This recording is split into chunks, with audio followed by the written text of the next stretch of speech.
স্বাগত বাংলা নিউজ 24 এর শীর্ষ দশে। সঙ্গে আছি আমি মাহমুদুল হাসান। এক নজরে জেনে নিব দেশ বিদেশের আজকের গুরুত্বপূর্ণ খবর।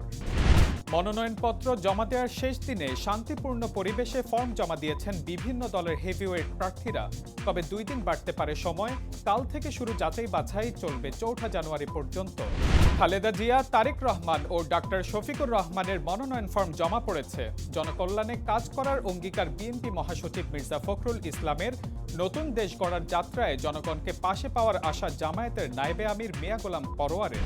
হাদি হত্যার বিচারের দাবিতে চতুর্থ দিনের মতো শাহবাগ সহ দেশের বিভিন্ন স্থানে চলছে বিক্ষোভ অবরোধ। 10 দিনের মধ্যে দেয়া হবে মামলার চার্জশিট, জানিয়েছেন স্বরাষ্ট্র উপদেষ্টা। হাদির যোগ্য না হওয়া পর্যন্ত নির্বাচনে অংশ না নেওয়ার ঘোষণা ইনকিলাব মঞ্চের সদস্য সচিব আব্দুল্লাহ আল জাবেরের। সুষ্ঠু ও নিরপেক্ষ নির্বাচন আয়োজনে মোতায়েন থাকবে 35,000 বিজিবি সদস্য।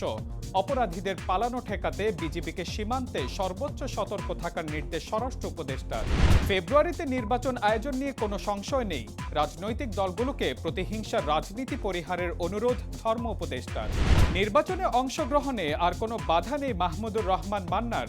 ঋণ খেলাপির তালিকা থেকে নাম বাদ দেওয়ার নির্দেশ আপিল বিভাগে। জোট সঙ্গীদের সিট ছেড়ে দিলেন জামায়াত নেতারা। আসনের সম্ভাব্য প্রার্থীদের নিয়েই নাহিদ আক্তার হাসনাতের মনোনয়ন ফর্ম জমা।